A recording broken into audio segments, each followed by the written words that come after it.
Morning students, class 8 mathematics chapter number 9 algebraic expression and identities. आज हम ये नया चैप्टर शुरू करने जा रहे हैं। ये इसकी मैं आज 9.1 एक्सरसाइज के भी कुछ सम्स करवाऊँगी और आज हम उसका पार्ट नंबर 1 कर रहे हैं। सबसे पहले अलजेब्रिक एक्सप्रेशन और आइडेंटिटीज़ क्या होती है। अलजेब्रिक एक्सप्रेशन होते हैं, ये देखो, जैसे मैंने ये स्टेटमेंट ली हुई है, ये 5xyz² माइनस 3zy। इसमें जो इंग्लिश के अल्फ़ाबेट होते हैं उनको क्या बोलते हैं, वेरिएबल। और जो नंबर होते हैं, नंबर और वेरिएबल्स को मिला के क्या बनता है, एक टर्म। जैसे 5 एक नंबर है, x, y और z स्क्वायर, इसकी पावर जितनी मर्जी हो। ये जो इंग्लिश के अल्फ़ाबेट हैं ये क्या है मेरे पास, वेरिएबल्स।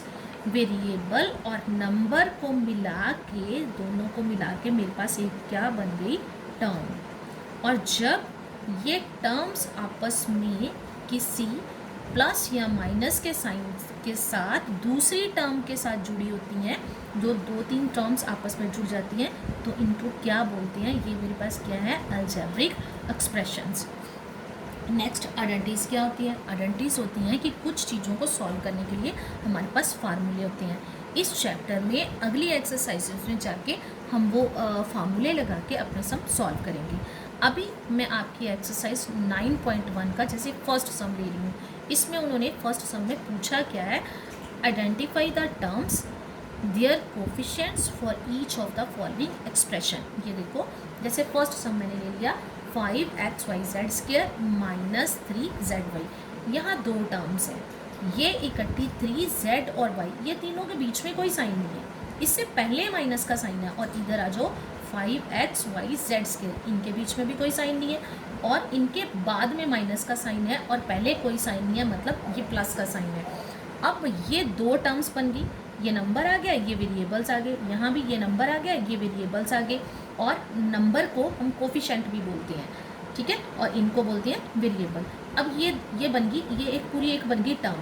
अब ये दोनों टर्म्स मिलके क्या बन गया मेरे पास, एक अलजेब्रिक एक्सप्रेशन। अब वो बोलता है कि इसकी टर्म्स को आइडेंटिफाई करो और इसके कोफिशिएंट भी लिखो। अब टर्म्स को आइडेंटिफाई करने के लिए हम क्या लिखेंगे, सबसे पहले मैंने फर्स्ट सम की स्टेटमेंट लिख ली। अब टर्म्स का मतलब है अलग अलग करके लिखना है कि कौन कौन सी टर्म्स है इसमें। अब 5xyz², इसके और इन दोनों के बीच में माइनस का साइन था, मैंने बस उसके आगे इन दोनों नंबर्स के बीच में एक कॉमा का साइन लगा लिया।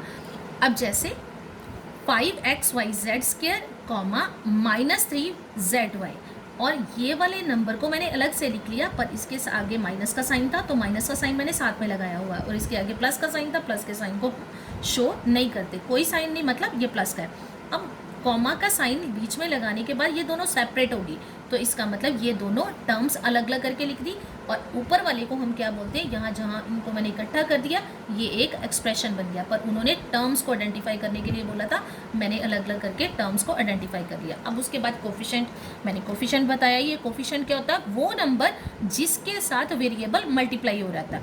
अब ये एक टर्म है, एक ये टर्म है। अब इस टर्म में x, y और z² क्या है, वेरिएबल। तो वो कहता है इस टर्म का कोफिशिएंट लिखो। तो इस टर्म में ये किसके साथ मल्टीप्लाई हो रहा है, कौन से नंबर के साथ, 5 के साथ। तो यहाँ इसका कोफिशिएंट ऑफ, मैंने वेरिएबल्स को अलग से लिख लिया, इक्वल का साइन डाला, कौन सा नंबर है, 5। सेम ऐसे माइनस 3zy। अब इसमें zy तो है वेरिएबल, पर कोफिशिएंट पूछा उन्होंने मेरे को, कोफिशिएंट क्या है इसका, -3। ये ऐसे करके हमने इसने, ये बस इतना इसका आंसर था। ये ऐसे करके हमने ये वाले सम करने हैं। अब दूसरा सम भी जैसे मैं आपको सॉल्व करवा देती हूँ। यहाँ क्या आ गया, सम नंबर सेकंड आ गया। उसमें क्या है, x/2 plus y/2 minus xy। अब अगर मैं इसकी टर्म्स लिखूँ तो बड़ा ईजी होता है। क्या करना है, x/2 को अलग से प्लस का साइन छोड़ दो, कॉमा, क्योंकि प्लस का साइन, y/2 को सेपरेट कर दो। अब ये भी प्लस का था, साइन मैंने मेंशन नहीं किया। उसके बाद फिर से कॉमा, और 3 टर्म्स आ गई ना इसमें, 1 2 3। अब यहाँ मैं माइनस, क्योंकि इसके आगे माइनस का साइन था तो माइनस का साइन हमें मेंशन करना पड़ता है। अब चलिए नेक्स्ट, कोफिशिएंट। कोफिशिएंट इसके लिखने हैं, तो कोफिशिएंट ऑफ फर्स्ट क्या है, यहाँ x/2। तो x/2 मेरे पास कैसे आता है, वेरिएबल x को मैंने अलग से करना है, मतलब 1/2 इंटू x, क्योंकि जैसे 5 इंटू 1 होगा तो क्या आएगा, 5। और x इंटू 1 होगा तो क्या आ जाएगा x/2। ये वही नंबर बन रहा है। अब इसका मतलब यहाँ x को मैंने सेपरेट करके लिख दूँ तो क्या आ जाएगा कोफिशिएंट ऑफ, सिर्फ ऊपर वाले को देखना है, coefficient of x equal to क्या आ जाएगा 1/2, कोफिशिएंट ऑफ मैंने नीचे कॉमा लगा दिया, इसका मतलब वही लिखा हुआ ऊपर वाला y इक्वल टू ये भी क्या आ गया 1/2। तो कोफिशिएंट ऑफ तीसरी टर्म का माइनस एक्स वाई, माइनस का साइन मैं लगाऊंगी। अच्छा मैंने यहाँ बताया एक्स वाई के साथ कोई नंबर नहीं है, तो जिसके साथ कोई नंबर नहीं होता उसके साथ हमने क्या, और यहाँ इसका जो कोफिशिएंट है coefficient of X Y equal to -1, जिसके साथ कुछ नहीं लगा होता उसके साथ क्या लगाते हैं हम 1। जैसे मैंने पीछे भी बताया 5 इंटू 1 इक्वल टू क्या हो जाएगा 5। और अब एक्स वाई वेरिएबल है, इसके साथ कोई नंबर नहीं लगा, मतलब यहाँ क्या आ जाएगा 1 तो आएगा और साथ में माइनस का साइन था तो क्या आ जाएगा -1। अब ये वाला सम तो आपके पास ख़त्म हो गया। अब ये सेकंड सम है इसका, इसी एक्सरसाइज का सम नंबर 2 है आपके पास। ये सम नंबर 2, इसमें क्या है, classify the following polynomial as monomials, binomials, trinomials, which polynomial do not fit in any these 3 categories.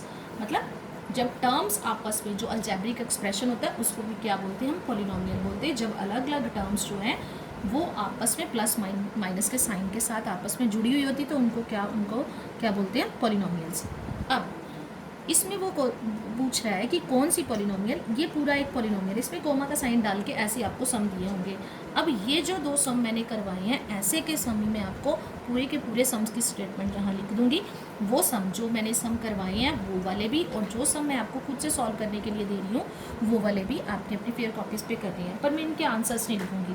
अगर मैं इनके आंसर्स लिखूँगी, टर्म्स को सेपरेट करके लिखना है, वो उनका आंसर ही सीधा कॉपी हो जाएगा, इसलिए इनके आंसर्स मैं यहाँ नहीं लिखूँगी। इसके आगे वाले जो सम होंगे उनकी आपको आंसर की दूँगी। अब यहाँ पहले वो कहता है इनमें से ये ऐसे कुछ सम दिए होंगे, ये तो मैंने यहाँ 4 ही लिए हैं। जब मैं पूरी स्टेटमेंट लिख दूंगी तो उसमें ज़्यादा सम आ जाएंगे। इसमें पूछ रहा है कि कौन सा मोनोमियल है, कौन सा बाइनोमियल, कौन सा ट्राइनोमियल है, और कौन सा जो है वो इन तीनों में से कोई सी भी कैटेगरी में फिट नहीं हो रहा। Which polynomial do not fit in any these 3 categories. अब पहले आ जाए मोनोमियल। मोनोमियल होता क्या है? मोनोमियल होता है, मोनो का मतलब होता है, जैसे मोनो वर्ड है, मोनोमियल है, पॉलिनोमियल है। मोनो का मतलब होता है 1। वो पॉलिनोमियल जिसमें केवल एक ही टर्म होगी उसको क्या बोलेंगे हम मोनोमियल। जैसे बाइनोमियल, बाइनोमियल में बाई का मतलब है 2। वो पॉलिनोमियल जिसमें 2 टर्म्स होंगी उनको क्या बोलते हैं बाइनोमियल। ऐसे ही ट्राइनोमियल, ट्राइनोमियल में से मैं ट्राई ले रही हूँ, ट्राई का मतलब होता है क्या 3, तो उसका मतलब होता है 3। तो जिस पॉलिनोमियल में आपके पास 3 टर्म्स होंगी उनको क्या बोलेंगे हम ट्राइनोमियल। अब मोनोमियल का मतलब जिसमें 1 टर्म, बाइनोमियल का मतलब जिसमें 2 टर्म्स, और ट्राई का मतलब जिसमें 3 टर्म्स। इससे ज़्यादा जिसमें टर्म होंगी उसको हम लिख देंगे not fit in any these 3 categories. अब जैसे मैंने इसमें बता दिया है, मोनो मतलब 1, बाइनोमियल मतलब 2, ट्राइनोमियल मतलब 3, not fit in any 3 categories. अब पहला कॉमा से पहले के देख लो, ये एक अलग से जैसे मेरे पास स्टेटमेंट है x+y 1 और 2, इसमें 2 टर्म्स है तो ये क्या है बाइनोमियल। आप ऐसे एक टेबल बना लेना, monomial, binomial, trinomial, not fit in any 3 categories. तो जो मोनोमियल है उसको मोनोमियल के नीचे, जो बाइनोमियल है उसको बाइनोमियल वाले कॉलम में लिख देना, ऐसे करके लिख देना। अब ये क्या था बाइनोमियल, तो इसके नीचे मैंने ये लिख दिया। अगला चलो फिर क्या है 1000 क्या है मोनोमियल, एक ही टर्म आ रही है तो ये क्या है मोनोमियल, तो ये आ गया। अब 1, 2, 3 और 4, ये यहाँ 4 टर्म आ रही हैं तो ये कहाँ जाएगा, ये इसमें आ जाएगा x² प्लस x³ और x4। ये क्या है not fit in any 3 categories. अब ट्राइनोमियल में कौन सा आ जाएगा 5x minus 4y plus 3xy। ये वाले सम आपने ऐसे करने। अब इसके साथ का ही मैं आपको होमवर्क दे रही हूँ, इसके बाद एक सम और करेंगे एडिशन वाला, उसके मैं आपको साथ में आंसर्स दूंगी, इसके आंसर्स आपको नहीं मिलेंगे। अब बच्चे देखो, ये आपको मैंने सम्स दे दिए, वही वाले सम है। इसमें से ये वाला सम और ये वाला सम मैंने करवाया, इसमें से भी मैंने 2-3 सम करवाए हैं। वो वाले सम जो मैंने खुद करवाए थे वो आप वहीं से कॉपी कर लेना, और बाकी के सम उनको देख के, वीडियो को देख के आपने अच्छी तरह से अपनी कॉपीज़ पे करनी है। अब इनका आंसर्स आपको मैं नहीं दे रही, अब मैं अगला सम करवा रही हूँ, सम नंबर 3, जिसके मैं आपको आंसर्स दूँगी। और एक दो सम उसके मैं साथ में आपको करवाती हूँ। बच्चे ये आपकी एक्सरसाइज 9.1 का थर्ड सम है, ऐड द फॉलोइंग। इनको ऐड करना है। अब ऐड कैसे करना है, एक तो हम करते हैं, जैसे मैं फर्स्ट सम ले रही हूँ, A B minus B C, और ये बीच में कॉमा है, minus comma B C minus C A comma C A minus A B. इनको ऐड करने के दो मेथड होते हैं कि जैसे इनके एक मतलब मैं जैसे इसको ऐसे लिख लेती हूँ, A B minus B C, अब नीचे इसके लिखूँगी बी सी माइनस सी ए, ऐसे करके लिखते हैं। पर मैंने ये वाले सम ऐसे नहीं करनी। अब हम बड़ी क्लासेस में जो हो रहे हैं, अब हम मेथड भी कोई नए नए सीखेंगे, कुछ नया करते हैं जिससे सम हमारा इंटरेस्टिंग बन जाए और भी नए तरीके से, क्योंकि अब जब हम बड़ी क्लासेस में आते हैं तो हम ऐसे करके ऐड नहीं करते, हम उनको लाइन में ऐड करते हैं, लाइन में लिखेंगे। जब ऐड करने के लिए बोला है तो क्या लिखेंगे, A B minus B C. Add का मतलब होता है प्लस का साइन। आपने क्या करना है, ये कोमा को हटा के यहाँ कौन सा साइन लगा देना है, प्लस का।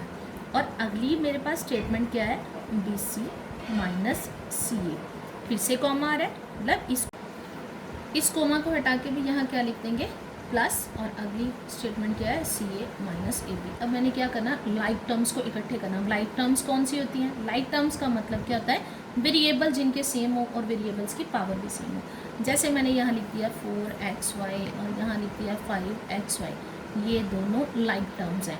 नंबर अलग अलग हो सकते हैं, और यहाँ वेरिएबल क्या है, xy, यहाँ भी क्या है, वेरिएबल xy, और यहाँ देखो x 1 टाइम्स है, y 1 टाइम्स है, यहाँ भी x 1 टाइम और y 1 टाइम्स है, इसलिए इनको क्या बोलते हैं, लाइक टर्म। सेम ऐसे ही 4x square minus Y square और 5x square minus Y square, 4x square minus Y, और अगर मैं लिख लूँ यहाँ 5x वाई स्क्वायर, ये दोनों लाइक टर्म्स नहीं है, ये लाइक टर्म्स हैं। क्योंकि यहाँ देखो मैंने क्या करा, यहाँ x की पावर 2 कर दी है, x की पावर 2 हो गई और y की पावर 1 है, पर यहाँ x की पावर 1 है, y की पावर 2, मतलब x y तो हैं, पर यहाँ x की पावर 2 ये अलग अलग है, और यहाँ 1 है और यहाँ क्या है 2, इसका मतलब ये लाइक टर्म्स नहीं है। अब लाइक टर्म्स का आपको पता चल गया। अब लाइक टर्म्स को इकट्ठे करने का मतलब क्या हो गया, अब क्या करूँगी, यहाँ ए बी और दूसरा ए बी मेरे पास ये है, और यहाँ बी सी और ये बी सी है, ये और ये लाइक टर्म्स है, इनको इकट्ठा कर लूँगी, ए बी। अब इसको आगे ले आऊँगी, इसके आगे कौन सा साइन है, माइनस का ही साइन रखूँगी। उसके बाद क्या आ रहा है, अब इसको और इसको मैंने लिख लिया। अब ये तीसरा वाला माइनस बी सी, और ये इसके साथ ही है दूसरा बी सी, मतलब बी सी और सी बी ये दोनों लाइक टर्म्स ही हैं। सी आगे आ जाए, बी पीछे चले जाए, ऐसे लिखा हो या ऐसे, ये दोनों लाइक टर्म्स है। मतलब देखना है बी सी और बी सी होना चाहिए, सी पर पावर्स भी उनकी सेम होनी चाहिए, ठीक है। ये ऐसे आ गया। और थर्ड मेरे पास क्या है, यहाँ मेरे पास माइनस सी है। अब मैंने इसको और इसको भी लिख लिया, मेरे पास ये रहेगी। आप ना छोटा छोटा यहाँ डॉट लगा लिया करो, ताकि आपको याद रहे कि मैंने सारी टर्म्स लिख ली हैं कि नहीं। अब आ गया ये माइनस सी है, उसके बाद ये प्लस का सी है, ये मैंने इनको इकट्ठे कर लिया। अब ये प्लस का और ये माइनस का, तो क्या आ जाएगा, प्लस माइनस क्या होता है मेरे पास, माइनस, मतलब ए बी में से ए बी माइनस करूँगी, हम इसको ऐसे कैंसिल कर देते हैं, तो इसका मतलब यहाँ क्या आ गया, 0। अब ये माइनस का और ये माइनस का और ये प्लस का, प्लस माइनस माइनस, मतलब बी सी में से बी सी को माइनस करेंगे 0, ऐसे करके हमने इसको भी काट दिया। और ये भी एक माइनस का और एक प्लस का, ये कट गए, मतलब कुछ नहीं बचा। क्या आएगा मेरे पास, इसका आंसर क्या आ जाएगा, 0।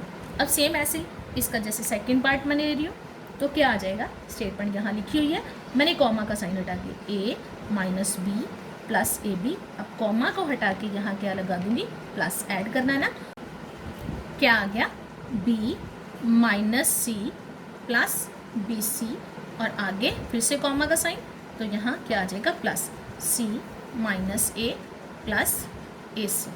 अब फिर से लाइक टर्म्स इकट्ठे कर लेते हैं, एक ए और बाकी ढूंढो, ए कहाँ है मेरे पास, ये वाला ए माइनस ए। अब आगे क्या आ गया, माइनस बी, और आगे मेरे पास बी है, हाँ है, यहाँ मैंने लिख लिया बी, और फिर क्या मेरे पास ए बी, और इसमें यहाँ देखो ए बी एक ही है और मेरे पास कोई इसके लाइक टर्म नहीं है, और ये वाला बी भी मैंने लिख लिया था। अब क्या आ रहा है मेरे पास, सी माइनस का सी, और यहाँ मेरे पास क्या है, प्लस का सी। अब नेक्स्ट मैंने लिख लिया बी सी के साथ का कोई नहीं है, उसको ऐसे ही रहने दिया। उसके बाद आगे टर्न मेरे पास ए सी की।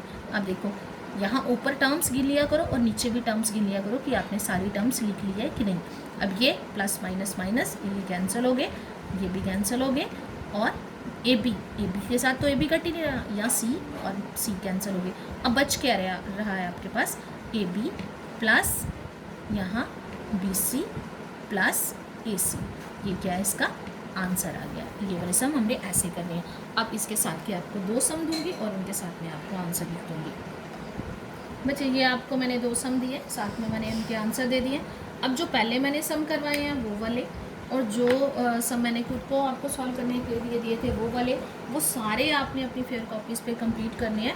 उससे वो वाले ये सारा काम करके आपकी 9.1 जो एक्सरसाइज है सम नंबर 3 तक आपकी कंप्लीट हो जाएगी। आपने अपनी फेयर कॉपी साथ में मेंटेन करनी है, और होमवर्क जब आपसे मंगवाया जाएगा तब आपने सेंड करना है।